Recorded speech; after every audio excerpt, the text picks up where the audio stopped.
just baffles me. Like, when I was hustling trying to get the fuck away from hustling. Right. You know, I wasn't hustling so I can do this for the rest of my life and be the guy. Keep hustling. Yeah. For what? I was literally facing death every time I fucking opened the door. You know?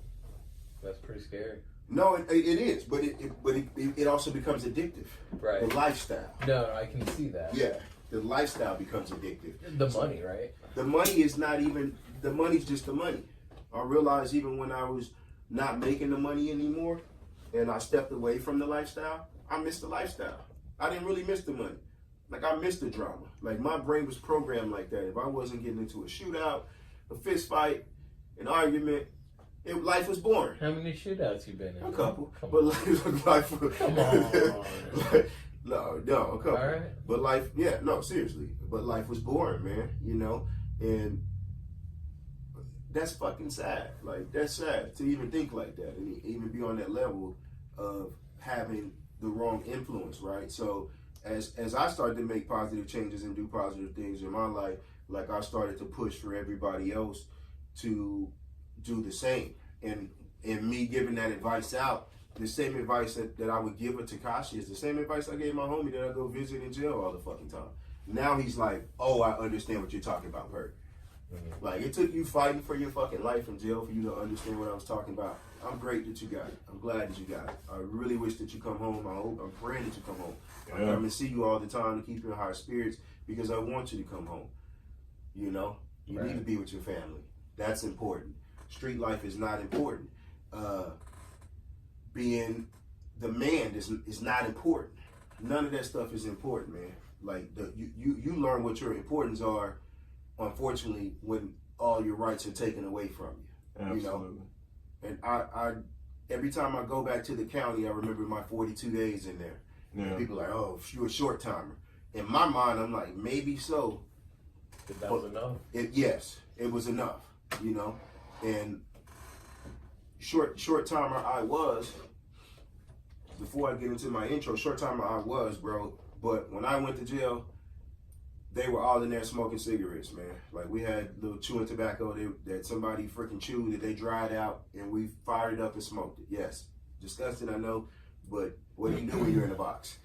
We invent things, right? So you get 2 pieces of lead and some toilet tissue, put another piece of lead on, you hit them together, the toilet paper light on fire. You can get a fucking lighter out of a pencil.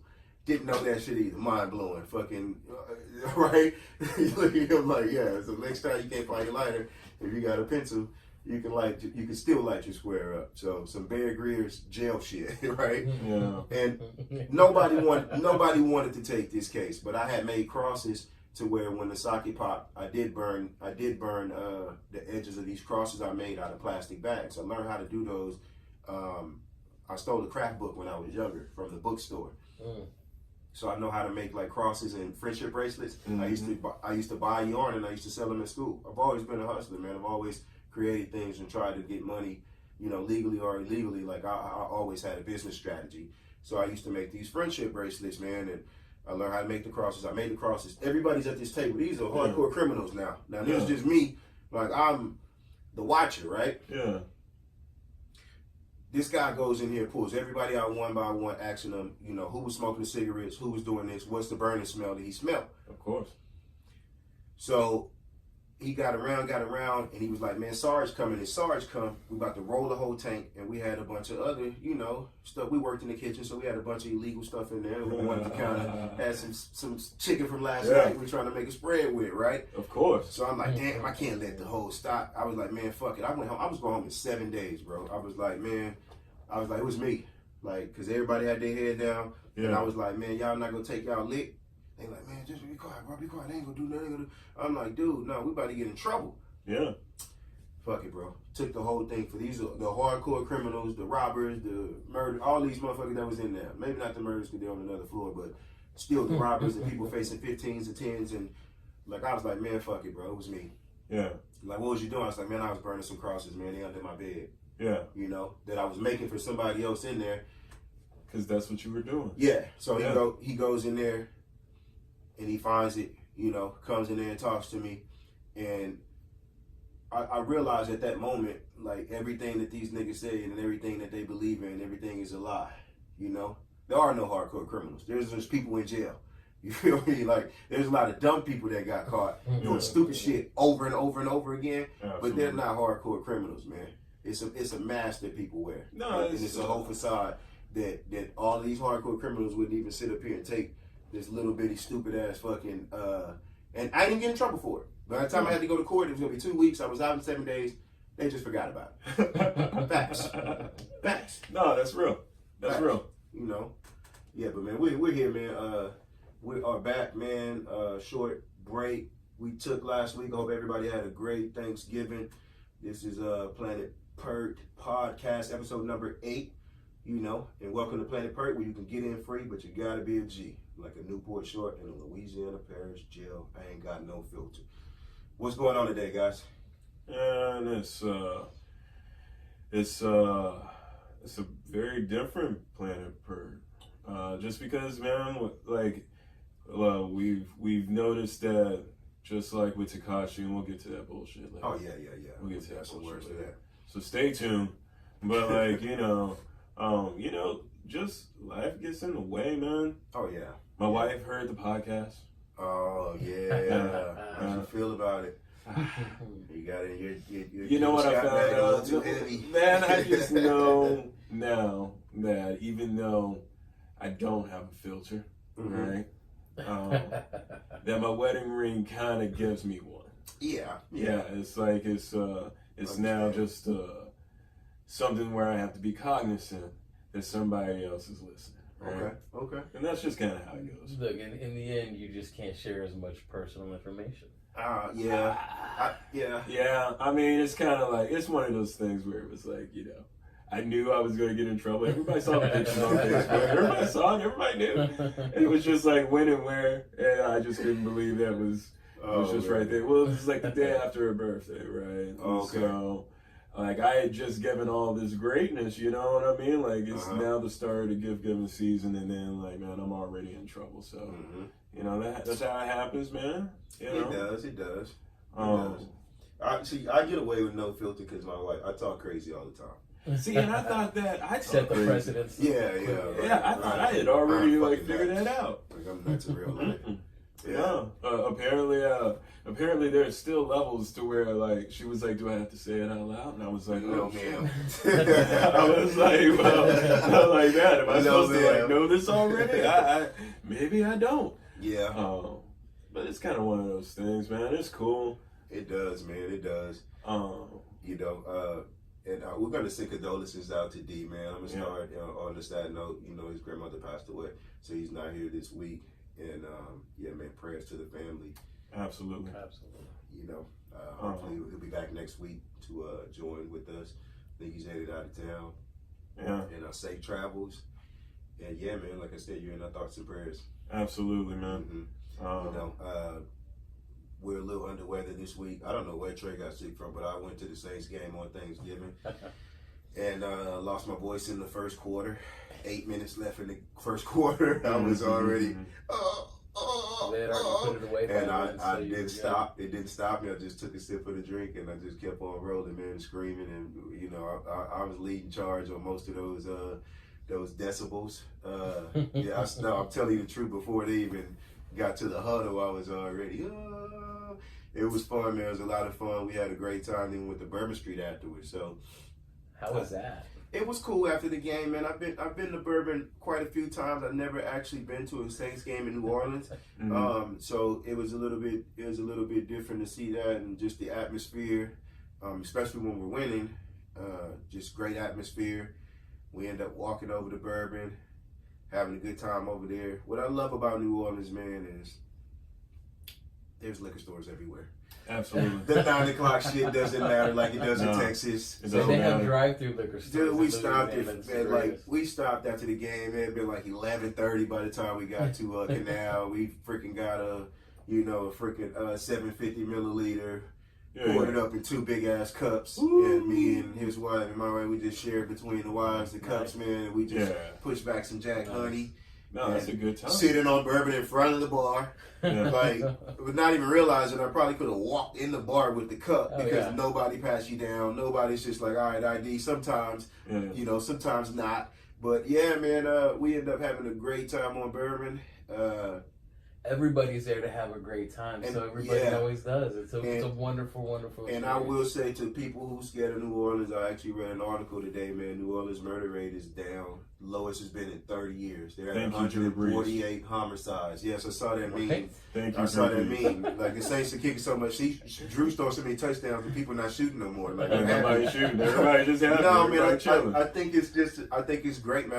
I think the city's kind of calming back down because New Orleans used to be a fun town, man. Like I said, you think about that, the lowest has been in 30 years. So 30 years ago, you know, during the birth of that city, you know, it wasn't like a big crime city, man. It was great. It was little kids out there playing buckets that I sent Trey. I add that they were doing their thing, man. Video. Some of the best musicians. And mind you, right after I cut that video off, they stopped playing, they got money, and they ran down the street to go get another crowd. I was like, these dudes were... They're figuring it out. They're figuring it out. One year we went to Jazz Fest and we were leaving Jazz Fest and these little kids were playing on the side of the road. Yeah. And better than the dudes we just saw playing. Can I tell my New Orleans story real quick? Just because he's here and so he can vouch for all of this, right? So this is back in the day, man. This is back in like... First off, let me give a shout out to Cutter Cates. What's up, Cutter? Of the Cutter Cates project, man. So back in my singer-songwriter days, right, there was two, like, you know how there's always somebody else who's doing music around too, right?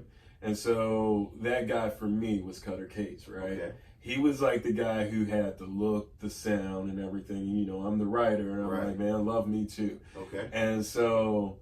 we used to go down, so he invited us over here to New Orleans, and that's the reason why I love that dude. It's because he had a rendition of Sitting on the Dock of the Bay. Oh, nice. Fucks me up still to this day just hearing it, right? Yeah. Just like, because I think about him when I hear that song, because he did it so well, made it his own. And like, it made me think of water, if that makes any sense. It made me think of water. Yeah. And so, like... we went on down there. We had our best time because we were going down there to go see Dave Matthews. You know, it doesn't take much for me to go see Dave. Well, we went to Jazz Fest. We saw a bunch of people. And we saw a lot of people. Crazy. Saw a lot of people. But that night was my first time on bourbon, right? I didn't know about hand grenades. I'm not really a drinker of drinkers, right? So like everybody knows me. Like they know I used to tie one on back in the day, but like that's not really my thing. First off, we started at Harris where we hit a hot streak, man. We hit a hot streak, got a blackjack table, and that set us up for an epic time on bourbon. Yes, okay. Because we were all flush. After we hit the heater, we poured out on the Bourbon Street. Yeah. All right, go. Casino, man. We're going, right? So Long Island iced teas, because if you're ever in the casino, you gotta get the most for your money, right? And so like we were all kind of going. And Aaron was like walking, right? Walking like he was 6 feet tall, just through people, right? And like he had two big old bucks, because like back in my day, in my rugby day, you know what I mean? And then like somebody who really had muscle like was with us too. And like he was just pushing people out of the way. Yeah, well, when we went over, Chad, man, UFC wrestler, dude's big. That dude's big. Yeah. So like when we went on over there, we went over to a club, and one of the greatest things that have ever happened to my life happened. Somebody mistook me for the great Jamarcus Russell. LSU film. For real though, we ended up in VIP, didn't spend a dime, spent about 6 hours up in the club. Man. My first time in New Orleans, man. My first time on bourbon. And it was like we were flush with money back in the time when money was hard. You know what I mean? We're like a good $200 to $300 win was a win, bro. Wow. And we went on bourbon. Jamarcus Russell. And they thought I was Jamarcus Russell, and I didn't say no. Fuck. And when they brought me up to the VIP, I ended up having VIP for the rest of the night. We did. I ended up in like to end the story. Like, I don't remember what happened at the end because I woke up in the back of the car at a Waffle House and everybody was inside. Passed out on the way home? You know it has to have food in my store. Yeah. Oh, no. Yeah, we ended up stopping at Daisy Dukes. That's a good one. Yeah, Daisy Dukes has some pretty good food, man. I had the chicken strips. Nice. Oh, for real. But they were actually really good chicken strips, man. Like I've been there before and had like seafood and Yeah. they have like alligator sausage and Yeah. you know, it was late night, it was after the game, man. We had been drinking and you know, I don't even know what time it was we got back home, man. Like it's you just lose track of time in New Orleans, dude, because the drinks never stop, right? Right. Never. So you don't Because you could go outside. here we know when they And say people last call, are I'm like, there okay, to party. yes. Yeah. It's a great time. When they scream last call here, we're like, okay, it's 1:45. Yeah. You know, it's almost time to wrap it up. You know, Waffle House, whatever, I'll be home by 3:30, right? There, it's like you They're want coming to, through with the street cleaner with a and it's just like drinks are they're just flowing, dude. So you don't, like I said, you just lose track of time, man. It's a great city, man. It's a great outlaw city. They fix bourbon. I want to let Does it everybody. still smell like No, not one fucking, not one. Now Yeah. they're still doing another part of it. It was like maybe like 60% done. Okay. But what they did was lower the sewers. Oh, okay, So did you okay. know the sewers were like 1 foot underneath the Man, underneath the ground? all I know is it smelled I really didn't- bad. that anytime was you 1 were foot? anywhere. Dude, it was. If you looked in the sewer, you could see the sewer water. Because it was for real, Dude, like I'm telling distinctive. you why you. But I thought it was just people, No. drunk motherfuckers pissing. No, Like dude. for real, I thought it was just No. drunk people pissing. No. I'm pretty sure I was a drunk person that pissed in Bourbon Street one You time. still have the I'm corners. pretty sure. Yeah, you still can. You can still hit a corner where you're not running to the Pissy Yeah. Willow. You know, like you don't want to go around the wrong corner because it's. Man, you do they know, still it's they still stink. run through there with the cops at the end of the night? Oh, on with the horses, Yeah. they were out there in the Man. horses just for the game, you know. I had a Oh, chance yeah, to go to sure. Bayou Classic, man, but we were so white. Like that's one thing about New York, man. Like I plan on staying longer most Man. days, but I end up just being wiped out. The next day we were supposed to go to the next day of Jazz Fest. Yeah, didn't make it. To Hell actually no, go we see didn't the make it, event. man. Yeah, didn't Fuck make no, it. we didn't Like make to it. actually Go see who him. you came to fuck see. Yeah, and it was like, no, I don't The even day remember. before was fucking epic though. Yeah. Man. From beginning to end, from the day. Yeah. Dude. So I don't know if you remember in the early 2000s, a porn star named Heather Brooke. Oh yeah. All right. Wow. iDeepThroat.com, right? That chick was Yes. on the bus with another chick, Wow. and I'm pretty sure that was her dude. Yeah. On the bus ride from the parking lot to And the she was thing. she was like in a Man. relationship, married. Oh, yeah, She's yeah, like yeah. a married porn star, right? Stunning, fucking gorgeous though. I know, no gag reflex. Yeah, that too. See, that's what I remember you were saying, man. It was a I charm don't you trip, agree? man. It was- it was a last no, week. it was a charm trip. It was one. Look, it was one of the It was best. one of the It was one of the best best trips trips I've I've ever ever had. I'm been trying to on, save man. you, Trey. Nah, dude, I didn't say anything. Yeah, he didn't say nothing about it. I brought that up, man. Damn, you just Hey. me now. I gotta go into my Pornhub bag, man.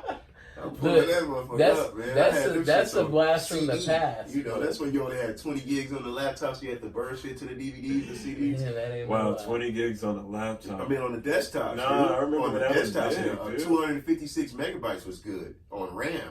Wow. Yeah, dude, that was top of the line shit. So you had to burn an awful lot. No, I that's had for to- real. Dude, I literally just threw. I had CDs like this, and I was like, "Why do I have these?" I said, "I'm never gonna watch this again, dude." Like, Yeah, and now you're gonna go watch. I threw them away. Yeah, I know, right? Nah, I had to have a throwback moment.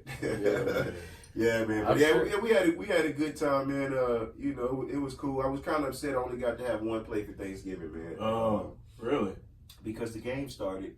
So we left it. The game. So we But you actually went to the game. yeah, the game started at 7, right? Yeah, But yeah. it took us 2 hours to get to New Orleans because the track was 2 accidents, Oh, and they were like, "Oh, we need to leave at 1." So you weren't in New Orleans? Yeah, I was in Baton Rouge. Oh, okay. So we had to drive down there. And it's like right when all my generation started pulling up, you know, they don't come early. I'm there with the Yeah. old people and love my whole family though. Like, don't get me wrong, it's words of wisdom and but you they know, get there early. yeah, they had me working and putting up tents and Yeah. shit and Like you were hired hell, so you know. they were like another Able- body. Let's able go. body. Yeah, they got me, and I don't mind working for them though. Those are people that you can never tell no. No, know? you can't I tell my tell mom no. no sometimes, but like that generation, like the old her my my you know, the greats. No, they just tell Yeah, you. Shit. great. They don't even ask you. Nah. It's like, put them tents up, yep. Help him, yep. All right. Ma'am. You know, I'm not trying to do it, nope, but we'll figure it out. And I think that's something that Yeah. went away just because of like we were talking earlier, man, like drugs kind of messed up the lineage to where a lot of wisdom wasn't passed down. And there wasn't any, like when grandma and mom were only like, you know, like 12 years apart. Yeah. Like a lot of things weren't learned already. And so I think now the younger kids, because they have so much access to information, they'll catch up. Yes. Right? But a lot, like I was thinking about with the Tekashi thing, right? Is that the worst thing about it is that nobody helped them out along the way. See, I think that's one of the biggest, and I'm glad you brought that up, because I think that's one of the biggest problems with the new gen that I have an issue with, is the fact that they don't respect the predecessors. Yeah, they don't even think about whatever we say. And it reminds me of my kid when they were 13, 14, and I know everything, right? We were the same way, though, man. I mean, absolutely. Here in my mind, yes. But as far as like let me explain what I mean, because I listened to my mother. When my mother, like the biggest reasons I went home and survived street life was because I didn't want to disappoint my mom. And I tell people that all the time. Like, I could just hear her slapping the hell out of me dead. Like, you stupid motherfucker, I told you. You know? And I never wanted to break her heart or disappoint her. So I took every precaution that I can to be safe, because I didn't want to disrespect my mother. I knew better. Yeah. So, not that I did better, but I definitely did know better. You know? And there were things where I had to eliminate out of my life, and people and situations and drugs, whatever it was. Like, I had to get rid of those things to become the person that I used to be, because I lost track of that. And I think Daniel Hernandez lost track of being Daniel Hernandez because he wanted to be 6'9" so bad. Well, he was always making music and trying to get on. And it's like, I always tell people, like, when they ask me, like, Trey, like, you always like to start up businesses and shit like that. And I was like, man, no. Back in grade elementary, because I was a smart black kid, they gave me access to the pencil machine, right?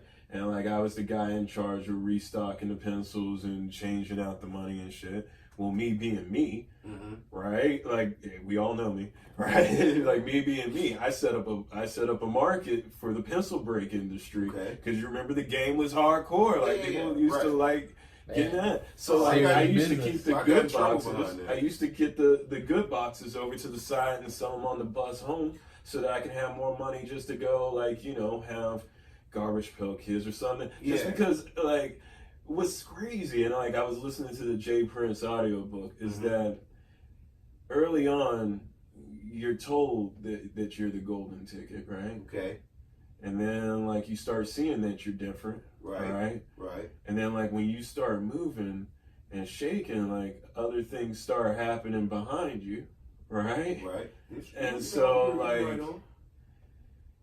I never wanted to ask my mom for anything. See, I was prideful like that. Yeah, and I think that's the reason why we always found other ways to figure out whether it was selling roses on the side or Pogs. I used to take those little round things. The Pogs. Remember? Yeah, you slammed it. Yeah. So I didn't know there whatever was moving. Oh, you know what they're called? An aftermarket. No.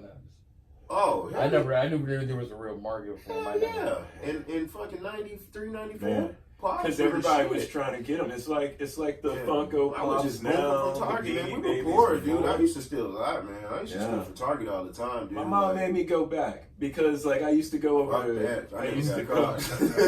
I love Street Fighter too, man. I ran out the fucking door, like baseball cards, basketball cards. Absolutely. And then I told you about the comic books with my uncle. They used to fall out the back of the truck. So he used to bring us basketball cards and baseball cards and football cards as well. So once we get the duplicates, we get the whole set, have a complete set. We would just sell the whole set.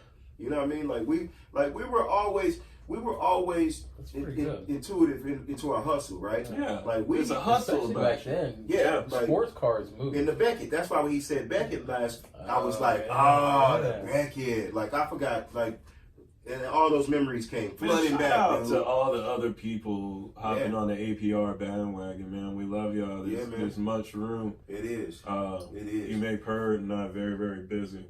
Yeah, it is.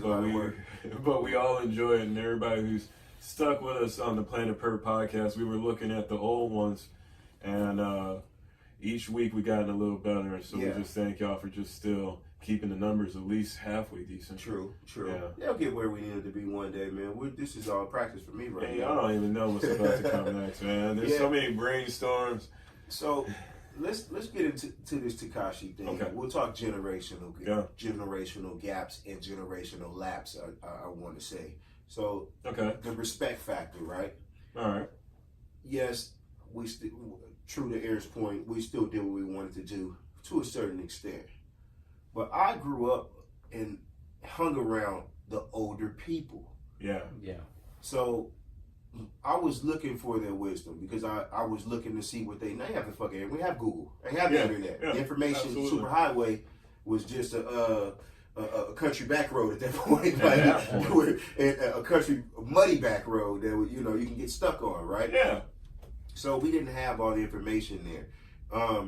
So I had to take the words of people and the older generation when they're like, hey, don't hang around this type of guy. See that guy right here and this and that. I didn't blow him off like he didn't know what he was talking about. I started sitting back and watching people. That's when I became learning how to move. That's when I became a people watcher to be like, okay, he likes, okay. Then next week it's like the guy that you told me not to hang around stole money from my little brother, stole money from other friends, tried to steal money from me. So and then I'm like, okay, I was right. So then my intuition became right 99.9% of the time started to trust it. So I had to start trusting my gut feeling and the feeling that I had about people and listening to. I was like, damn, old head wasn't lying. He wasn't trying to send me up the river here. Exactly. So when you're giving these young guys advice,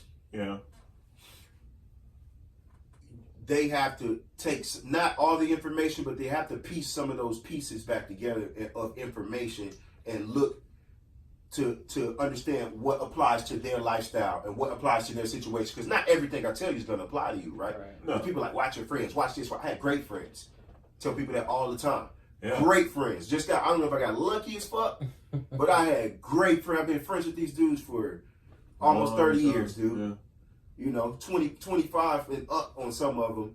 Almost 28 for some of them, man. And that's rare. Great friend. I don't understand that because maybe I don't believe. Most people move around a lot, right? Yeah. And don't stay in one place. So it's rare to have the opportunity to maintain those friendships. That's but true.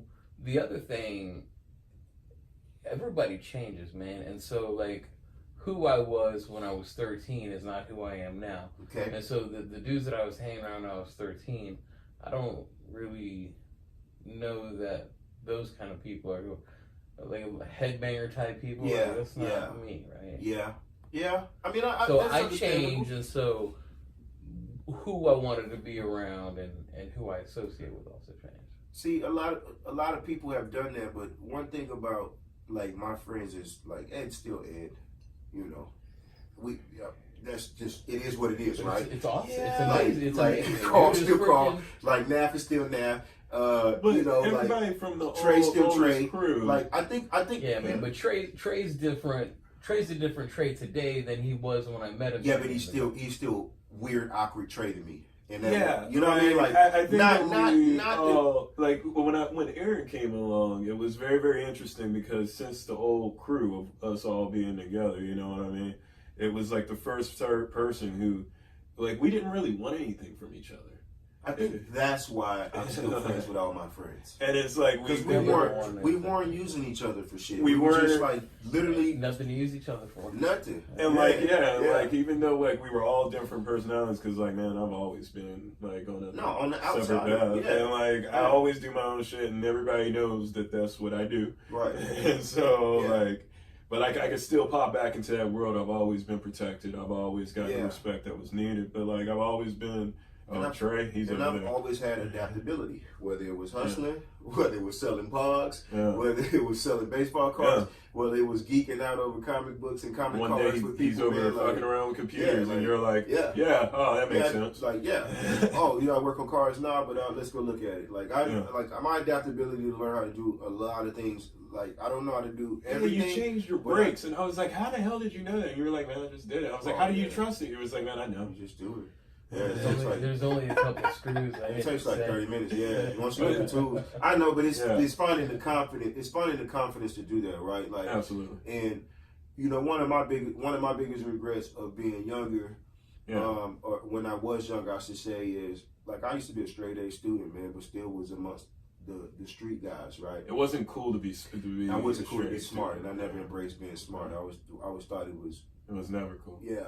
Like, and it sucked. Like, I didn't like, start being smart until I got older, and then I started seeing people fail. And then when my strategies were working, I was just like, well, why? And my mother told me, she's like, son, everybody's brain is not wired like yours, and everybody doesn't think the way you think.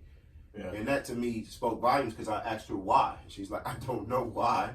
I can't tell you why, but I'm telling you, they're not. So everybody, and you know, and I had to accept that. And when I accepted that, I started to embrace me. Okay, I guess I am smart then, because everybody told me that, but I was like, no, dude, it's just this and that. You know, this is how you get to this solution, right? Never took it as being like, oh, well, I'm smarter than these guys or smarter than that guy. You know, so speaking of smart, man, dumb decisions when we're younger, right? Yeah. And I'm not change everything. I'm not, you know, and but see, here's the thing, right? Learning from. So this is.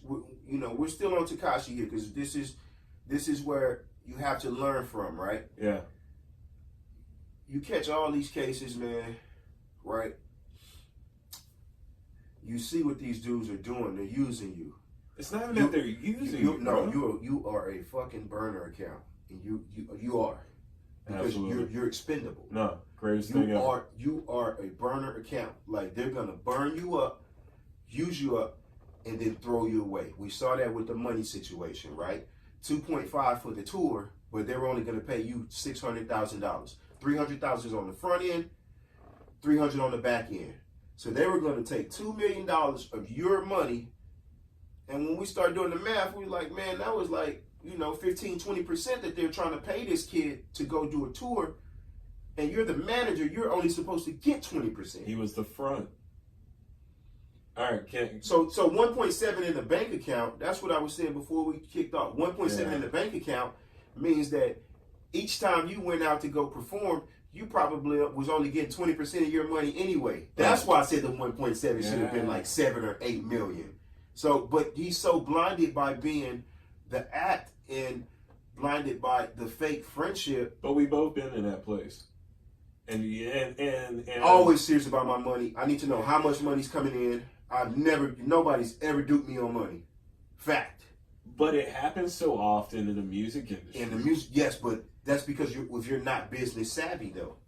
All right. So, because like when I see this do you not want to see receipts for shit? Do you not want to sign contracts when you start talking tens of thousands of dollars or hundreds of thousands or millions of dollars? I need to see contracts. I need to see paperwork. If our shit blow up, I'm not gonna trust you if you're like, all right, dog, we're making $100,000 a month. Yeah. 5 of us is $20,000 a piece. Yeah. All right, that's great, but let me see the bank statements. Okay, yeah. What are we putting out? What are we getting in? Like, I want to be public information, but I want to be a part of that process. Yeah. But when you're paying for security, because of the way that the kid trolled and the way that he came up, paid for a lot of security. He was stuck.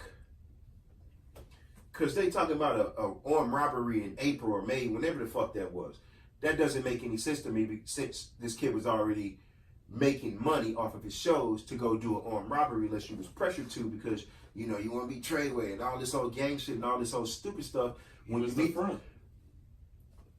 Why though? Why not? And I'm not gonna. That he's a kid. No, I'm over that shit. No, I'll take it straight up. I'll take it up straight up. It's not an excuse.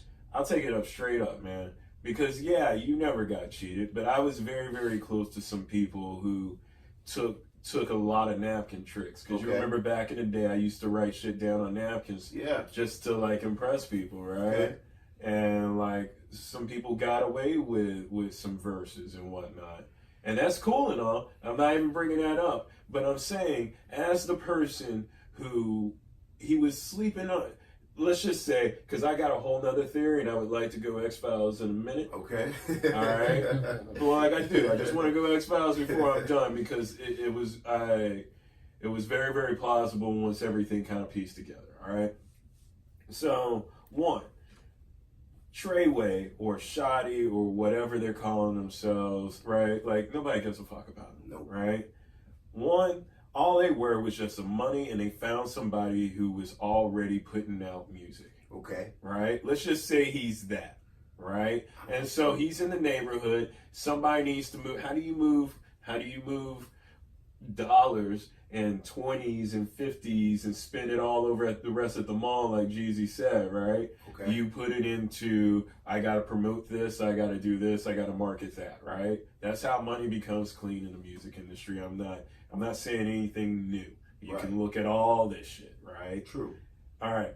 So him not knowing his receipts and shit, that's his own personal business because you're a grown-ass man, you have a kid, right? Yep. Like, you're a grown-ass man at that point, Yep. whether you like it or not. Right. And so you should have kept up with your money.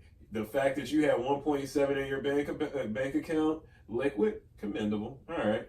Yeah, no, that's commendable. Yeah. Just the fact that somebody was stealing from you, you were still balling at about $1 million. You were officially at $1 million. He lost $1 million in jewels, and then he bought the $1 million in jewels back. So Because he's a fucking idiot. All right. We could say he had 4. But in the end, all he was, and let's just say the innocent, let's just no conspiracy, he was just the kid who finally got somebody to say that his music was good. Okay. And I didn't think his music was good. They kept on saying things like DMX and Onyx and putting out the names, but Yeah. like I know, just like anybody who's tried to do this music thing, Right. that there are buzzwords and there are things that trigger certain people to go spend money. Yeah. All right. Yeah. So, with all that being said, his stupidity, here's where I go a little deviated. All right. So I started over listening to this podcast I listened to called Critical Thoughts or whatever. And like essentially they were over putting up the case that maybe he was a plant, right? Joe Budden always talks about industry plants, right? Okay. Somebody who comes in. To be honest, his tattoos never really looked the same to me, so I don't believe that's real.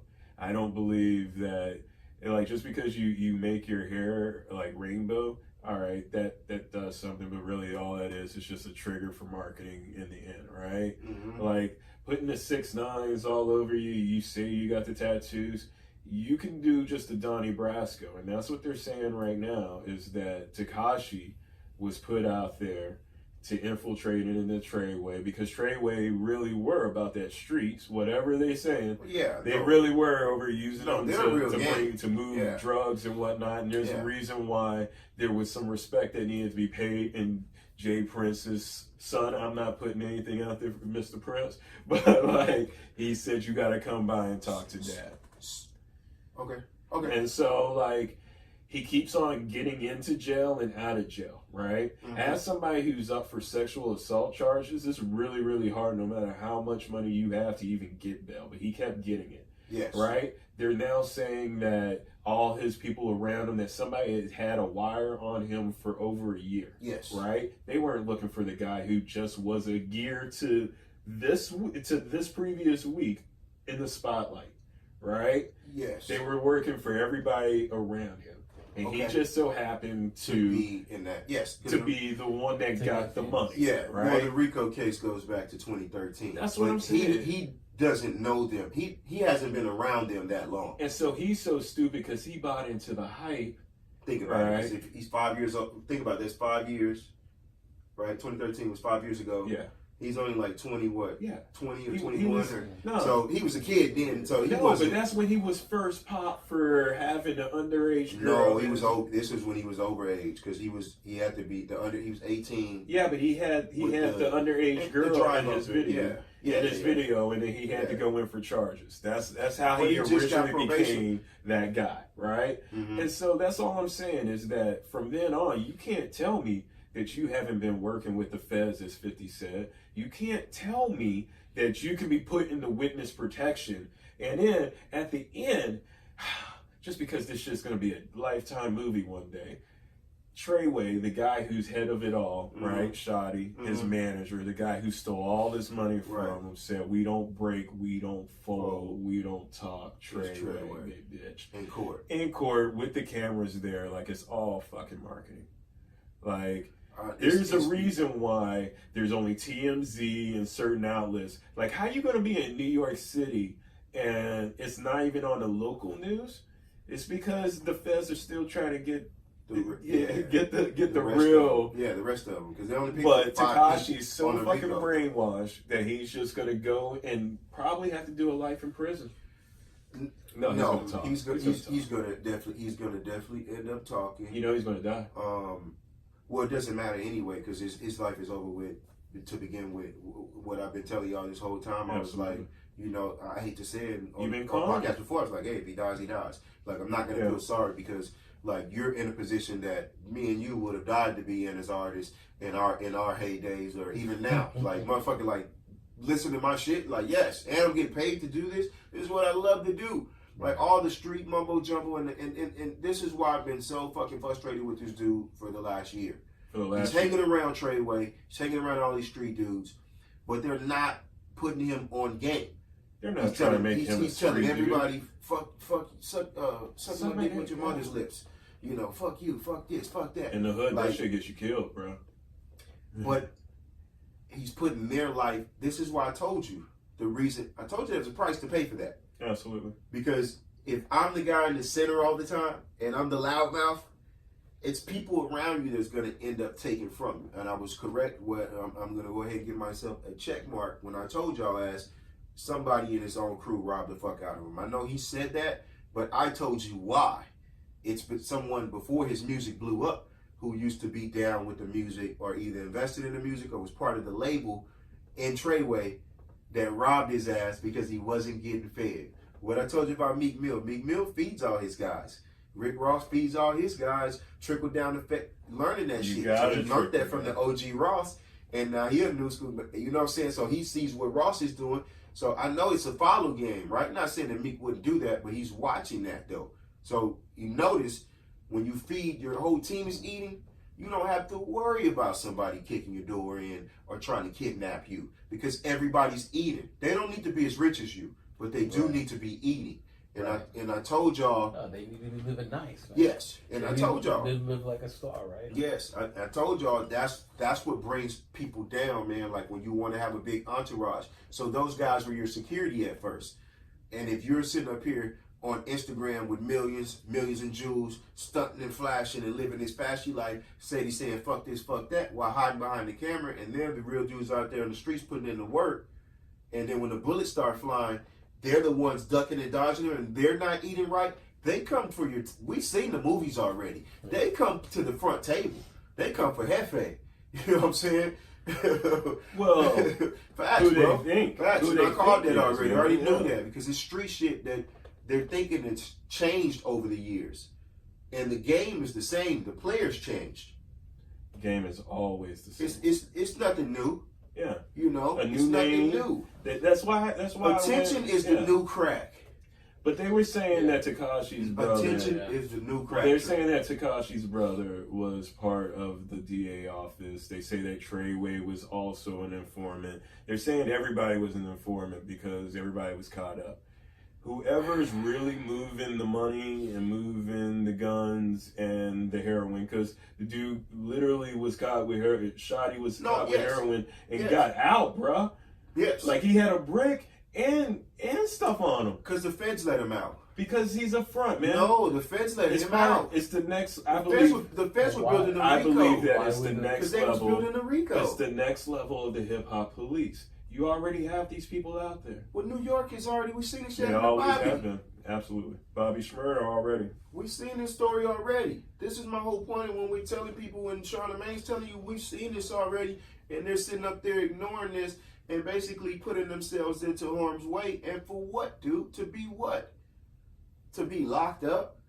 So now you have to troll for the rest of your life. That's why I said last time we were on, I was like, dude, I see him with the armed security guards now, but I see 8 security guards. It's because that's private security. These guys are probably making $100K a year. This is New York too. They're making $100K a year. Absolutely. That's 8 guys. And then the firm gets another $200 for doing nothing, just for sending the 8 guys out, right? So that's $1 million. That's $1 million a year you have to spend on private security. Because nobody ever tells you about the upkeep. Nobody ever tells you about the upkeep on the $1 million home and the $1 million car. Facts. Yeah, nobody ever tells you that a real Rolex will lose time. Yes. And you have to send that back in and get it all the way around. Once you buy that $1 million house, you got to pay $1 million taxes. You do. You pay the $1 million taxes because you pay the butler fees, the lawn, the maintenance, the pool guy. We seen that happen with Michael Jackson. Broke with the Neverland Ranch shit. You know, it seemed like a great idea until when the electricity in Neverland was $26,000 a month. You know, and you ain't no residuals are coming off of that. But we're talking about failures and past mistakes and not learning from it is my point of why I'm so agitated with the whole 6ix9ine situation. And it's people like academics that fucking come up off of these dudes. Go to his Instagram right now. It's nothing but 6ix9ine was in there. 6ix9ine, same thing with XXXTentacion was doing all this crazy shit out here. Steady posting that stuff on there. And it's poison to the youth. It's so poison to the youth's mind, man. Social media is so poison to the youth's mind. Like it's the new crack, man. Like I'm telling y'all, all of the social media is the fucking new crack. But attention is the new crack. It's all the same thing because they go hand in hand, dude. And when you're sitting up here, when I talk Triple X, even with the kids, they're like, well, why would somebody shoot him? And I was like, because he couldn't move amongst the people. No. And he thought he could. But you can move amongst the people when you're not trolling. Yeah, trying to instigate. I think, but you can move amongst the people when you are of the people, man. But that's perfect right there, Pert, because I think that the reason why Academic and all these guys, Jordan Tower, I'm naming all you dudes, drop their fucking names, man, who are out there, who are out there just like real, man. laughing and joking about that mess, and the reason why is because, yo, man, real talk. Whatever we've said before, that dude's locked up right now, and there's another kid who's going to be without somebody because they're locked up, right? And that's the real facts that we talk about here on Pie and Pert. Right. And so, like, all y'all who are out there profiting and looking at it and going over an indictment is because you've never even been around somebody with an indictment. Yeah, or you don't know anybody who's really just sitting there for a year hoping to get to that trial. Yep. And you don't know what that 1.7 whatever was frozen in his mama's bank account was helping out. So with all that being said, man, Tekashi, you put yourself in this position. Yep. Every OG that crossed you, bro. Yep. In a city full of New York OGs. Yep. All tried to tell you, yo, they're watching you. They already have stuff on you, and somebody's already listening. And then when I see that, I don't want to hear he was a kid. Because I was a kid once, and I got my charges. I got burned. I got screwed, but I learned how to play the game by basically failing at the game. I got ripped off once before. You heard me, once before. Never got robbed because I never put myself in a position to be robbed. And I was always thinking 2 steps ahead. I was thinking worst case scenario. I was putting money away for the lawyers. Like I was doing everything that people taught me how to do. Act tries to commentate on street stuff, but he's not a street nigga. Man, you know what I'm saying? Let me just talk he's to you, not, man. He's not, dude. You're not from the hood, bro. You were looking over at YouTube and learning, and you might have seen some raw shit, but I guarantee you were not in the proper rooms to even know what was really going on. And so for you to be commenting and being witness and states evidence at this point, because everything that you're posting, everything that's being told to you when you're on that line is recorded. That's the reason why you have to press for the collect call, you asshole. But you would know that if you didn't have to go to YouTube and get your education. Exactly. Right? So, you're right on the call. So, DJ Academics, is the reason why everybody's going at you is because everybody told you weren't from the street and you were hanging out with the street dudes. And when Triple X got shot down and you got called out then, it was just a precursor. Yeah. Because let me just tell you, because this 6ix9ine stuff, because you keep on saying that's your boy, that's your friend. Right. Man, you don't even know. This is only going on for a year, bro. Right. That's not friendship. This dude literally was post a video of this, and it's on the internet now. It's out. Yeah. This man was on the phone beefing with Chief Keef people. Already put it out there. Talking about, I got a 30-pack on his head. I got 30,000 on that head. And then on that's the your head. boy, but on you, the but phone. you post that? You post that? But then he goes and deletes deletes it. Then he goes and deletes it. Nothing's But deleted. it's already out there already. People already Nothing's reposted deleted. it. People already recorded it. The feds were already the feds were recording the phone calls. That's how they saved Tekashi's life. Tekashi would this would be an R.I.P. Tekashi podcast if the feds didn't come scoop his ass up, because he was going to Connecticut anyway, or Cincinnati, whatever the fuck. Yeah, he was trying to get out. He was already going, knew. but he was going to the casino anyway. Yeah. They knew he was going there. They were going to super violate him for violating the game. This nigga tried to went on the radio and started talking about that nigga tried to resign from the gang. Like, how you gonna resign from the game? He tried to Dear John Leonard the gang, like, Dear John, You shit ain't working out, man. Bro. Hey, this is what happened. Young kids, pay attention to that, man. Gang culture is not the way, man. Like, I've because y'all fell into that trap thinking that it was. I've never wanted to be a part of the gang, and even at the times I was even gang interested, Start your own gang. The OGs would not even allow me to be a part of that, knowing the potential of who I could become. Exactly. So they wouldn't even allow me to do that. Because those are G's. That's the difference between what goes on now, like with fucking shoddy old ass, not coaching this dude and keeping him away from over 35. But you gotta listen to the signs. That nigga said, "We the new death row." Yeah, he did say that. And I'm like, he said that repeatedly. No. So I'm looking like, okay, so you should. He was letting us all know. And this nigga's the entertainment. He wasn't paying him. Now when he tried to leave, he was gonna kill him. You see where I'm going? Like, yeah. Look at the signs, my nigga. Like, Death Row had a reign, but Death Row wasn't great. Then is it really marketing though? In the end? At this point, it's not fucking marketing, bro. And everybody need to get up off of that. The feds don't have there's no videotape of the feds. Are you going to jail with the feds? Like, the feds come and get you. The feds come and get you when ain't nobody watching. Yeah. They don't need the show. They know how to. They don't need the show. Yeah. They're the ones who got the nigga with the suit and the man with the trash can pushing the shit by, and you get ready to get on the bus, and a regular guy come at you. Come on, man, don't make it a show. Don't make it a show. Low key, because I don't want my undercover here to get busted. I don't need nobody here, and we'll clean it up, and we'll move the fuck around, bro. The feds, I don't need to see a video to know that this is real. This is real. Oh no! This is public record. Once you're arrested, this is public record. You can pull it up. No, they keep Mr. calling it the Enterprise. Is in jail. They keep calling it the Enterprise. Yeah, that's big fact. Like, he's in they're jail. going for the RICO. But it's. Can we go back to the Jay-Z? The Jay-Z who spit it all out for y'all? Go ahead. Already? All right. Go so ahead. man, I was looking over at Jordan Tower, right? And like he kept on flashing up Jay-Z and like these lyrics, and I was like, man, I know that fucking song. And I looked it up, right? Me being me. Yep. And it was all good just a week ago. Oh, that's my favorite song. Funny one. So 7 days to change. I stand up, now you sit down and aim. Used to have a firm grip, now you dropping names. It was all good just a week ago. Him and Too Short. Man, it was. And it was Too Short because Carl made me always listen to Too Short. Yeah. Because he loves Too Short. I love Too Short too. I wouldn't even know if it wasn't for Carl. I was always on some. Yeah, I would have finished your story, man. But anyway,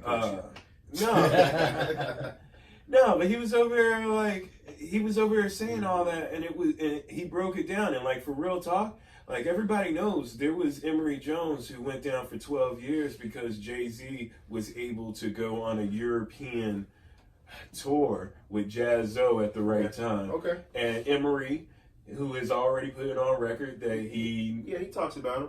Like he put it down, and so it was later. Yeah. It was on Drug Dealers Anonymous where he really put Emory out, but like it's on record that Jay-Z wrote over to the judge that if Emory got out, he would have $50,000 job and he would have a position with Rockefeller, and got his man out because for the whole fucking time, because Jay-Z is about the streets and everybody who knows him says, yo, Jay-Z is for real when he's saying his shit. Right. It is like they're saying that like he could have been Tekashi. He could have been really Tekashi at that point because he was starting to go. Okay. And he was starting to burn. But Emory took that shot down because those were real people from the real hood, from the Marcy Projects, who all got out together and knew that, all right, there was certain rules to this shit. There's no more rules. And the reason why is because everybody's either dead, gone, or their mind is going on off of something, off of the wet, off of the drink, off of, man, there's so many things that they put up in front of us to cloud our minds. Man, ain't that the truth? So do we not think it's crazy that in the last 6 months, 2 people, the academics, essentially could be responsible for even blowing up, in the sense of the word, or either dead or in jail, based upon, and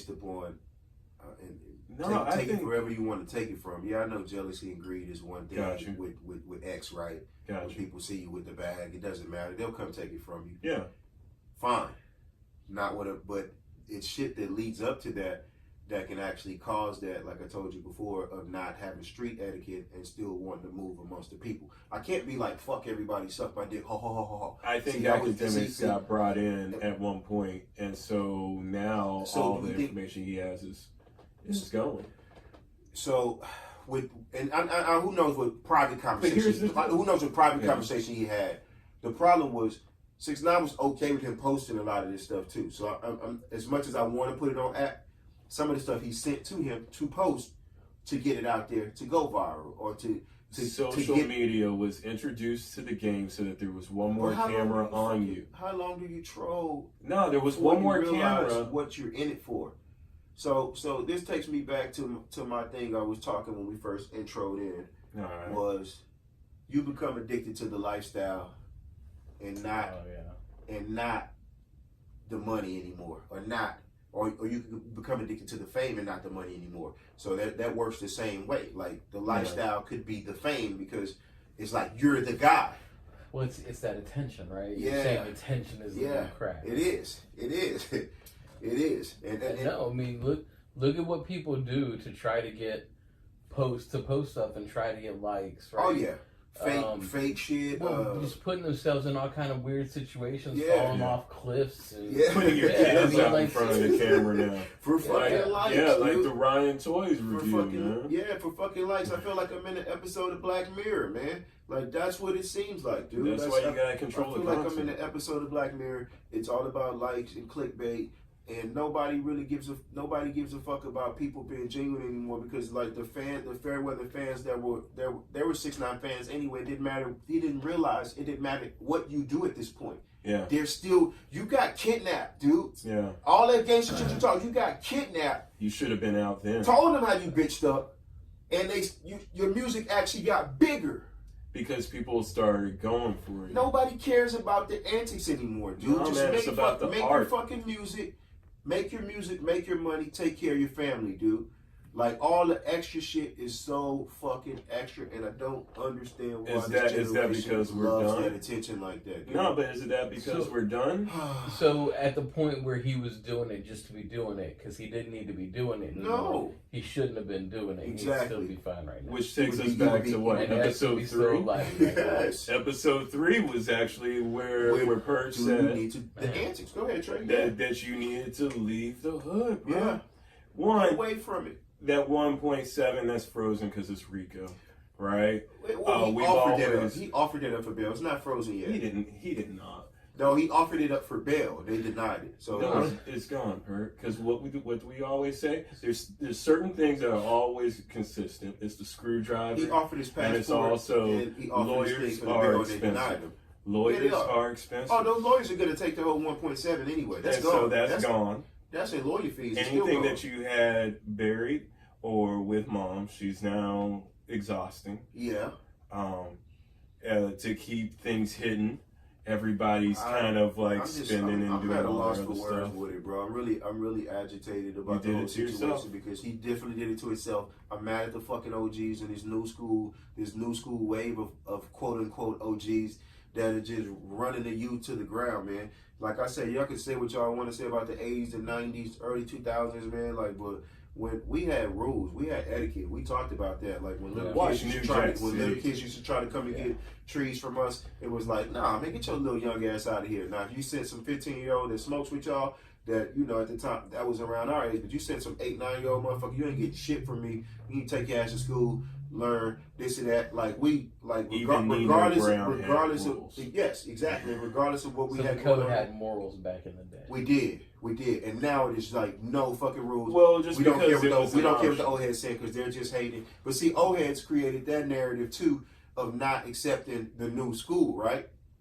Okay. I had to check myself on that because I had to be like, all right, our time is up. This is their time.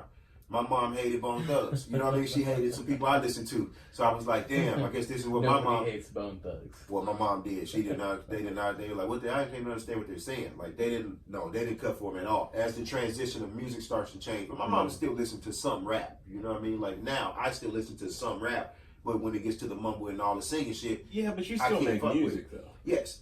And I even changed my style a little bit on the project me and D got coming up. Like I did a couple little, you know, we did a couple little singing hooks, or not harmonization is what I call it but I've been doing we've been doing that if you go listen to our old music because we grew up as boneheads and you know, so we've been doing that shit. So it's nothing new for us. I'm not out here going Drake on the track though. You know what I'm saying? Like that's not my style. I don't do it in that manner. But you know, we get into like some of the new school flows, but still make it our own. Like I'm retired. I'm not going into no Drake bag. But like I'm retired, and like recently, like you know, I've been helping out with Oliver Banks's cartoon and stuff, right? And so like you know, I was testing out the stuff for our show, you know. Because Pert podcast is the flagship. I was testing it out, and like I got over 100 views, and it was just like, you know, this is after years of just not getting anything, right, or just like not even making anything. Because like, once Trey was born, I was no longer Trey, right? So like I kind of put down the moniker and everything of trying to be that flag guy. So it was kind of like seeing that. I see where Tekashi could still be Daniel Hernandez. That guy who made a song and people fucking liked it. You know, I've been waiting on all year. Okay. The rebrand, and it never came. It never came. Yeah, I thought it was going to come. I was waiting for it. I was just like, all right, where's the he got to come with the rebrand. Never did. He got to know. They got to tell him, all right, we're going to do this for 9 months, and then we're going to rebrand for 3. 2019, we're going to go a different approach. We're going to do something different. He didn't even make it to 2019. Bro. And it's like when X died, he like, man, you know, I got to be appreciative for this, that, you know. Then when he got kidnapped, he like, man, you know, I got to change it up. He never did. 3 days, dude. And then he went right back to the bullshit. You want to know why? I gotta wonder, like I see people's eyes and see people's soul, dude.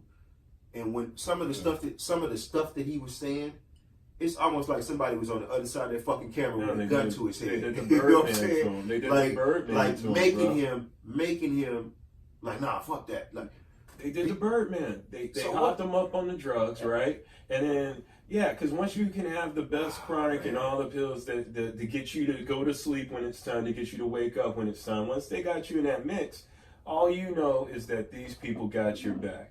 And what we now have been able to say. Is acceptance that fucking important? Because I didn't give a fuck about acceptance, dude. Like I literally didn't mind being on the outside of things. Like I actually like being an outcast. I didn't like. True. Some people were trying to be watched though, and like I understand that too. So like trying to be, because like you know I say it all the time. My biggest problem is that my mom told me I can do anything that I can put my mind to. Yeah, my mom lied and told me that shit too. It told me that shit, and then on top of that, what actually happened was that I realized, like, I could play basketball. You can if you work at it. Lies, I tell you, I'm not an astronaut. Lies. No, but I understand what she meant. But it's like, they tell you that things, and then they tell you that they never ever tell you that everything can change in 1 minute. Yeah. Nothing's ever promised. Yeah. Right? The fame, right? Like, cause I say it all the time, like, I never ever met another Travius, so I tried to be the best one and set the tone. Yeah. And then once I had another Travius, I realized I needed to sit the fuck down and make sure that there was a foundation. Yeah. And it's that's like, important though. He was finally making it. He was finally going. He left the country and saw that there was something else. Yes. And he still. And probably got robbed on that tour. And still came back. and then got blinded by like 70, just like 100,000 people. No, Wayne got it done by Wayne. Yeah, it happened from Birdman. It happened we can go back and well, forth. The yeah, 5 heartbeats. We talked about like, that. But I don't feel sorry for Wayne either because Wayne sat there and watched it happen to Juvie. He watched it happen to BG. He watched it happen to Turk. He watched it happen to the Hot Boys. Absolutely. So for him to cry about not getting his money, I actually didn't care he didn't get his money. I looked at him like, you fucking idiot. You should have got left your when everybody money. else got the fuck out of there because Bird wasn't cutting them fucking checks. He You should have knew that already. So I can't feel sorry for I can't feel sorry for nobody in that situation. I'm sorry. You can't be that fucking stupid or that high on drugs. I just. No, he was that high on drugs. Yeah, but that bothers. He had to go to jail. He had to go sit There's down. no disrespect for nobody. Like I mentally just can't get that into my fucking head of how could you be so clueless and so blind. Yeah. And there is no backstory that anybody could ever tell me. Got you. That makes me understand it. Sorry, because I've always been about money and business, bro. The first thing before I even wanted to start a label was to learn the business side of how to get a label started. Yeah. And every time I went to somebody, I'm like, nah, man, let's get contracts. Well, I won't need contracts. We won't need this. We won't need that. Yeah. I'm like, all right, this is where it's gonna get fucked up at. Because when I'm bringing more to the table than everybody else, I'm gonna need not just an artist fee. I'm gonna need some of this production shit. Oh, okay, studio shit. Oh, I help pay for some of this shit. I'm gonna need a percentage of whatever you're charging for that time as well. I'm gonna need a chunk of that. Oh, the plugins and everything else I just added. Oh, okay, here you go. Because I'm gonna need a little bit of that too. Because I did more than what everybody else was doing. So I'm not going to get paid the same as you two guys just because you rap with me. You see what I'm saying? Like I'm going to have my bag is going to be a little bit bigger. Isn't that how it was with this dude that y'all were talking about, right? I mean. So you're saying he was only getting 50%, but if he only provided the talent, 15. Yeah, 15%. If he only provided the talent, and all these other people were doing all this other stuff. No, they pieced but them out. That's the way the music industry is. That's also the way Hollywood is. That's why these little girls are letting these dudes grope them and shit to get put into a movie and not saying shit about it and then crying about it 10 years later. True. Terrible situation, really horrible, fucked up. Horrible. People abusing power in general so is a fucked up thing, right?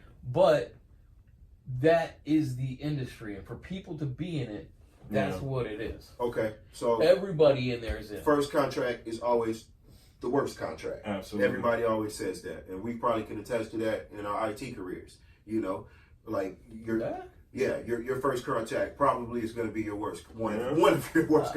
I used to not know how to negotiate. See me that you I used to, like, okay, I used to take an offer because it was given. Yeah. Not counter when an offer was given. Right. Well, we're only paying this much. Okay. That's way more than I thought in my brain. Not even to see, can I push the limit a little bit? Because see, sometimes if it was more than what it was, you were comfortable with the number. And that's why my first contract, I just took what they were giving. See what I'm saying? So I'm not faulting for that because those things do happen. And you're right, Trey. But we need to take more responsibility into teaching. As old heads, teaching the youth, you need to open up your ears a little bit more because my kids know these things already because they actually understand that I've been through these situations. I don't hide anything from them. You know, when people ask me what happened to my face, I tell them drugs. My kids, and they just like, what do you mean drugs? I'll tell you one day. You don't need to know right now. Like, you know, just know that's why I got a big ass scar on my face because of drugs. You know, I don't hide anything from them because that was really weird. Like, cause recently I even put it on the group text that like Jay Prince like put on the fact that everybody talks about Coke and baking soda, but nobody ever talks about the ammonia.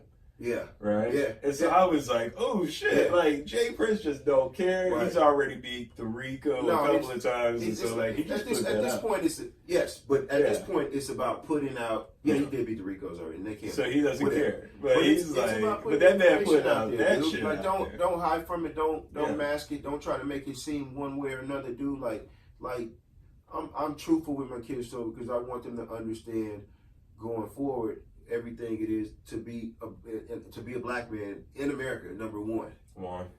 Half white or not. Like y'all need to recognize like this is what this is. Hopefully by the time you're my age, it won't even matter. It won't matter to the extent of what we have to pressure to you know what I'm saying, the shit that we go through or whatnot. But I need them to know though, you know what I'm saying? So but I also pass down not just that, but I pass down, you know, the business mind state or how to shortcut without how to shortcut education without taking a long road of college and this and that, like we talked about with the certs, and just hunkering down for a little time and get off the fucking Instagram, get off the Snapchats. Yeah. Nigga, I can download the ebooks. Do the labs. Absolutely. Like, call me, go to YouTube, teach yourself how to do this, kill the fucking debt, go straight to the certifications. Yeah, they're still gonna fuck you when you come in there. Oh yeah, you still gotta get experience, right? But once you have that experience, you're always cashing to them. See what I'm saying? And that's what I think is missing from the older guys or these street guys or the following that people are doing. They're not passing down Is it that we don't go back? They're not passing down the right information, dude. And it's because the relationships were strained, because you watch the old guys not become important in rap anymore, and all these new guys did. And you got to remember, some of these guys were on for 20, 30 years. Well, some of these guys, they were still waiting for that check, dude. They were still spending the money. That's true.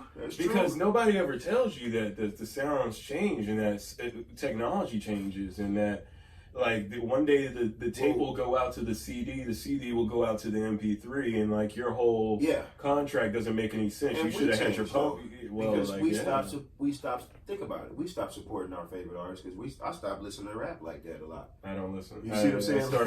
As you get older, you may get into an R&B bag or going back to your oldies or your 60s or your 70s shit, and you stop listening to the rap because think about it though. The Ludacris is still move units, T.I. still move units, but they're not doing the millions and getting the support like we used to do back. And you could say streaming, but streaming has nothing to do with it. The point of the matter is, like, we've just outgrown the music. Remember when we were laughing at Ludacris in the Arena Theater?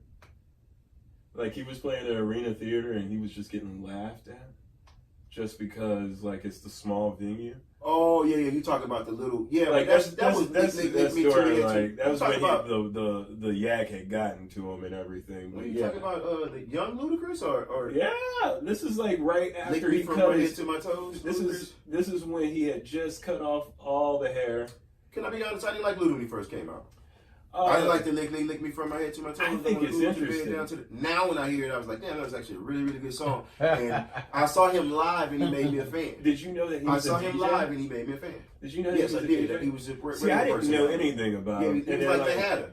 It was a radio personality. It was definitely Mad Hatter because Method Man and Redman had like some short-lived TV show. You know how they were getting bags back then. I like Ludacris is great. And like they had him in there, and they were spoofing him, like, you know, Candid Camera. Oh, with the offbeat. Where the offbeat, and then they had him like ribbit. They had him like going ribbit into the mic, and they were like, "We're just gonna splice it later," but they were like making him, and like that was like my introduction to Luda. The snare was off. Yeah. And when I tell you, this man wrote one of the most fieriest verses on the wackest fucking beat. Which one?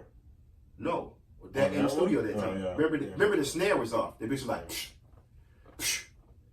And then he found it. Yeah, he found it. Yeah, he figured it. Like, cause he was on a whole other and like on the fucking off shit.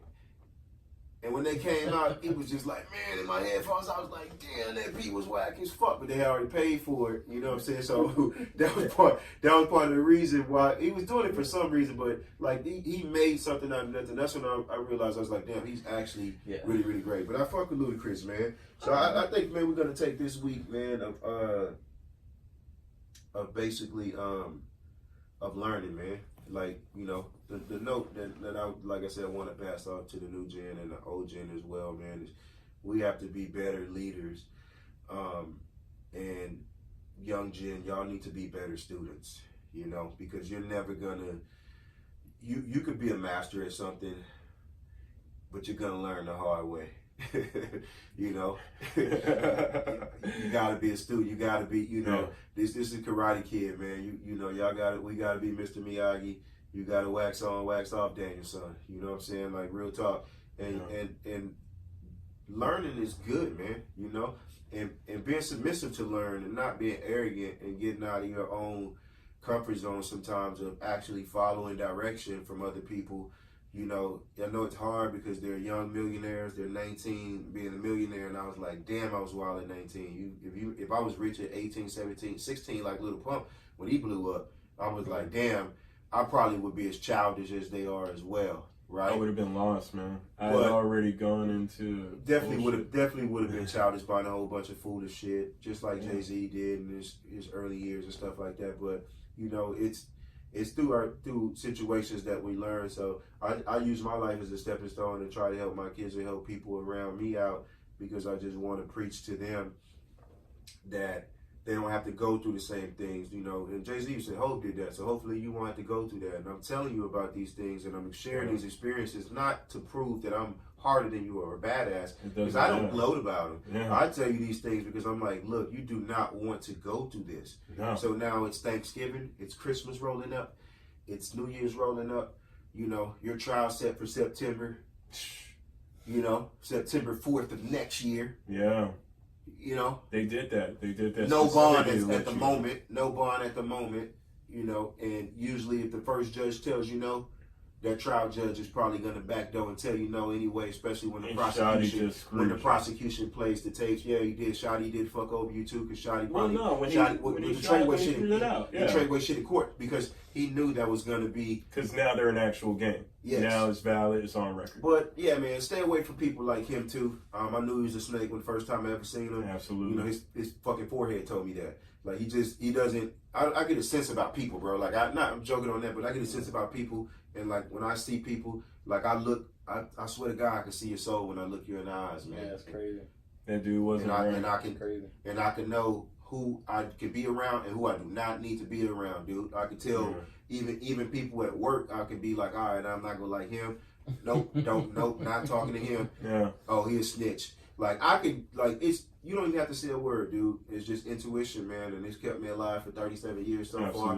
Hopefully I can live another 37, man. So, like I said, y'all, we need to be better leaders. Y'all need to be better students, and we need to figure this shit out, man. Absolutely. You know? And I'm gonna end it like that, man. Planet Pert Podcast, man. Episode number 8.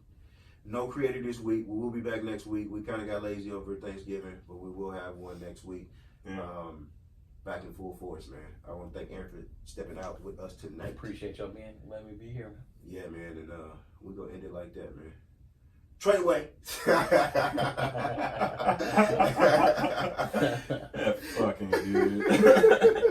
I can't believe we just talked about that shit for like ages.